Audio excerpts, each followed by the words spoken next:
अस्सलाम वालेकुम वरहमतुल्लाहि वबरकातुहू। उम्मीद है तमाम तलबा और तमाम साथी बखैर होंगे। इस वीडियो के अंदर हम बात करने जा रहे हैं तक़सीम हिंद से मुताल्लिक़ चंद अहम नावलों के बारे में। ये BA साल सोम सेमेस्टर शशम के निसाब में शामिल है और इस पर बात करना आपके इम्तहान से पहले अशद ज़रूरी हो गया था, लिहाजा इसी बात को ध्यान में रखते हुए ये वीडियो आपके लिए तरतीब दी जा रही है। इसके अलावा UGC net JRF assistant professor LT grade JIC lecturer Rajasthan assistant professor, इसके अलावा DSSB TGT PGT या दूसरे जो उर्दू के मुकाबला जाती इम्तहानात हैं उसमें तक़सीम हिंद से मुताल्लिक़ नावलों के नाम अक्सर व बेशतर पूछे जाते रहे हैं, तो इसी के लिए ये वीडियो आपके पेश खिदमत है। आइए इस वीडियो को शुरू करते हैं। सबसे पहले यहाँ पर नावल का नाम है और इंसान मर गया। इसके मुसन्निफ़ हैं रामानंद सागर। ये 1948 में शाये हुआ था।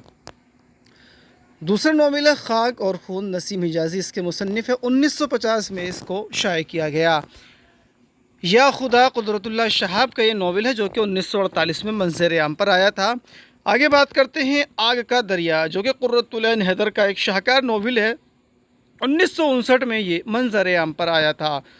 और नंबर 5 पर है कितने पाकिस्तान, कमलेश्वर। इसके मुसन्निफ़ और 2000 में ये मंज़र आम पर आया था। आगे चलते हैं संगम। ये अहसन फ़ारूक़ी का एक बहुत ही मशहूर नावल है जो कि 1971 में मंज़र आम पर आया था। आगे बात करते हैं छठा दरिया, हालांकि ये रिपोर्टाज में शामिल है। फ़िक़्र तौनसवी इसके मुसन्निफ़ होते हैं। 1948 में ये शाये हुआ था। ये एक तरह की डायरी है।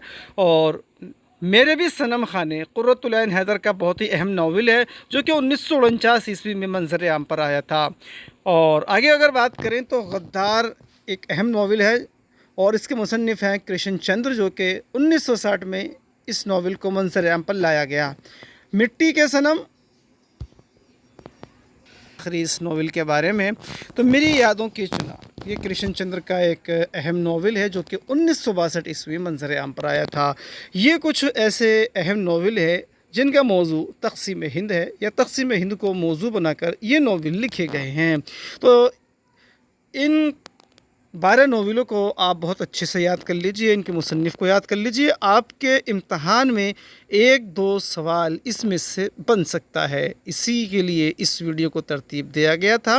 ये वीडियो अच्छी लगे तो लाइक कीजिएगा, शेयर कीजिएगा, साथ ही साथ इसी तरह की दूसरी अपडेट्स पाने के लिए चैनल को सब्सक्राइब करना ना भूलिएगा। थैंक यू, बहुत बहुत शुक्रिया।